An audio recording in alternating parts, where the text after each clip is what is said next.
Chuck, Magda, Mad Max Fury Road up next on QuipQuest Deep Dive.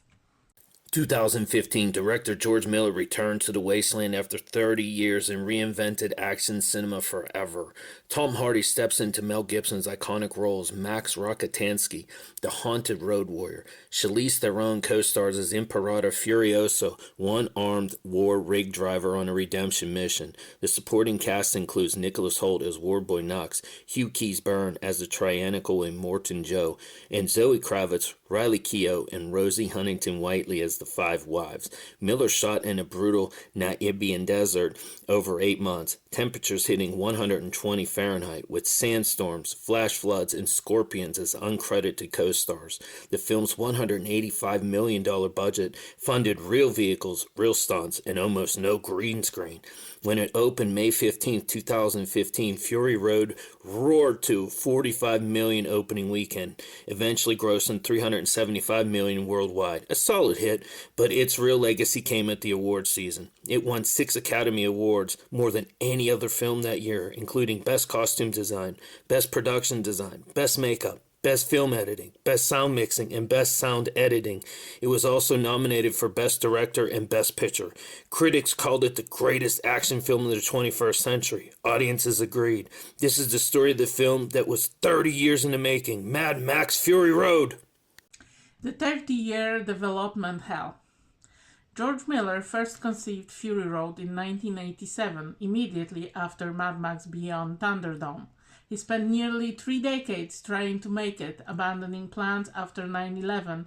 The script involved terrorists. Then again, when the Australian dollar tanked, at one point he was going to film in China with Mel Gibson returning.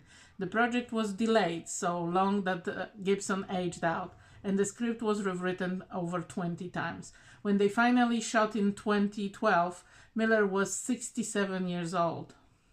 Charlize Theron shaved their head, then Tom Hardy got jealous. Theron famously shaved their head for Furiosa, a last-minute decision by Miller. But the story gets better. After seeing her do it, Tom Hardy reportedly got jealous of the attention and demanded a mohawk for Max. Miller gave him a small rat tail-like braid. Hardy also later shaved his entire head in solidarity, but by then the damage was done.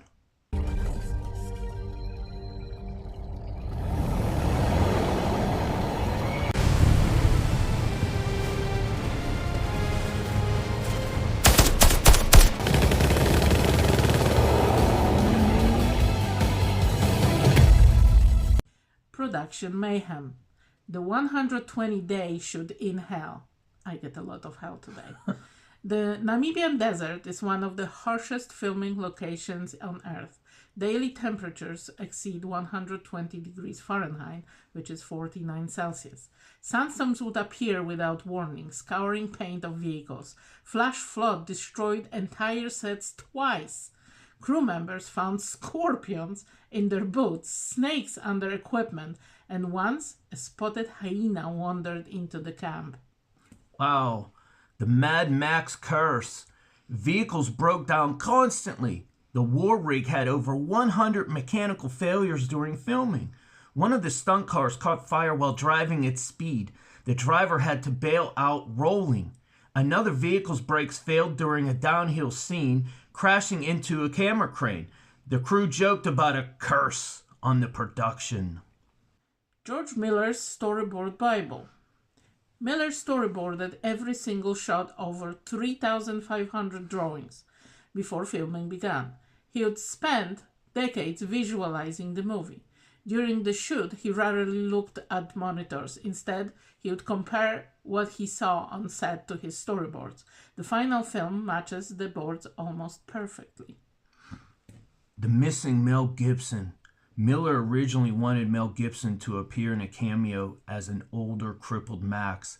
Gibson agreed in principle, but scheduling conflicts and the film's endless delays prevented it. Miller later said he still regrets not making it happen. The Black and Chrome Edition. Miller always intended Fury Road to be experienced in black and white. He released the Black and Chrome Edition in 2016, which removes all color grading for a stark monochromatic look. Many critics argue it's the definitive version. Casting secrets, the role that broke actors. Miller auditioned over 50 actors for Max before casting Tom Hardy. Among those considered, Jeremy Renner, Sam Worthington, Joel Edgerton, and Eric Bana, who declined because of family obligations. Hardy only got the role after Miller saw his performance in Bronson, which was in 2008. Furiosa was written for Charlize Theron from day one.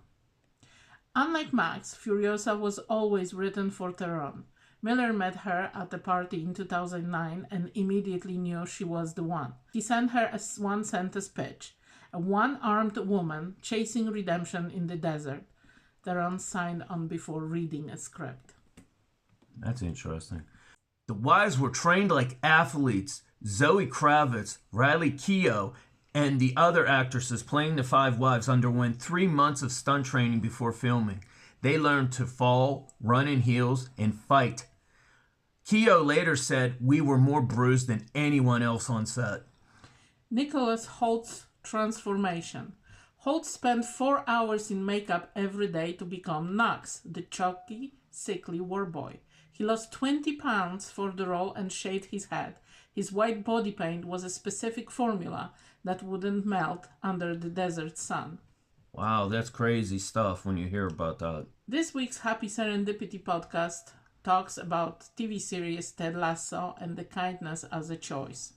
It will be available Thursday at 1 p.m. Eastern Standard Time on Spotify, Amazon Music, Castbox, and iHeartRadio. Some words are harder than others.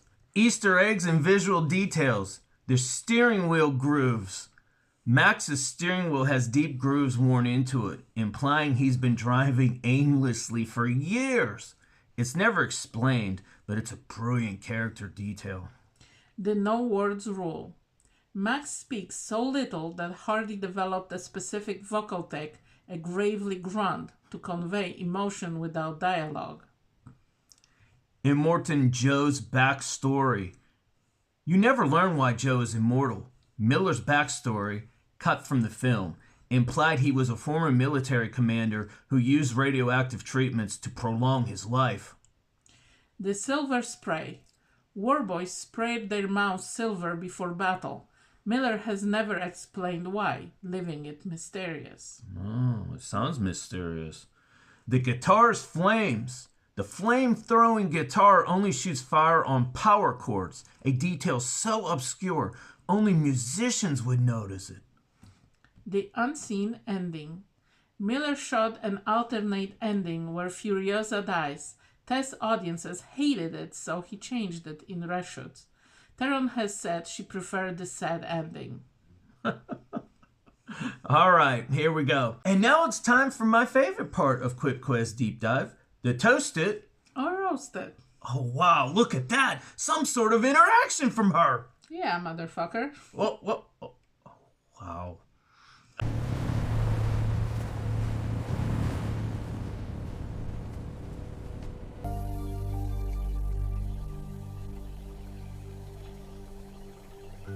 Okay, so go ahead. What do you give it?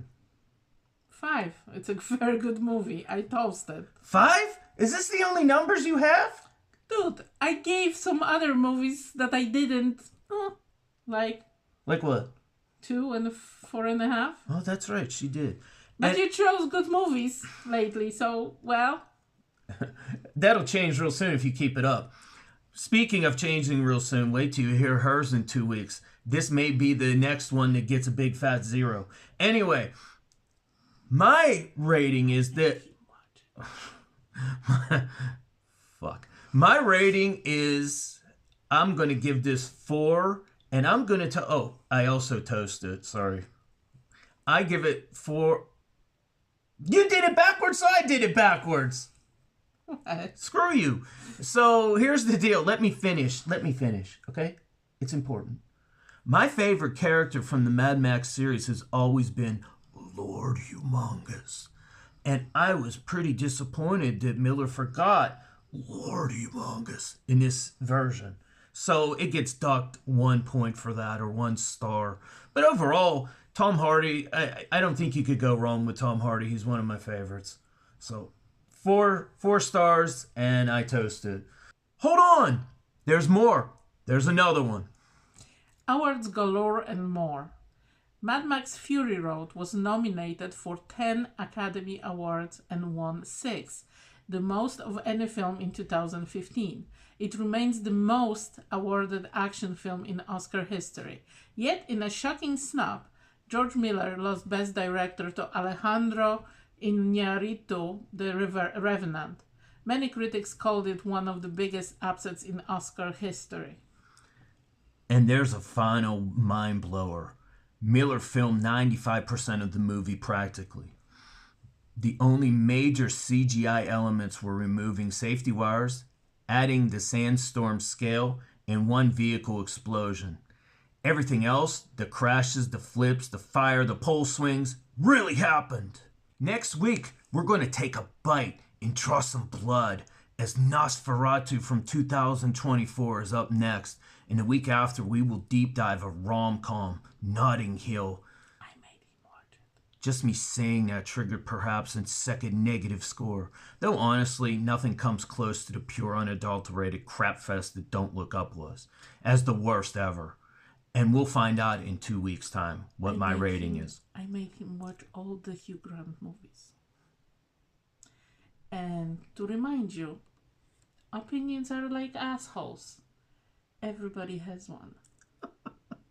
Before we end, I had a great one that will be not seen because she has a little bit of her butthole is tight. So anyway, I'll catch you next week. Adios.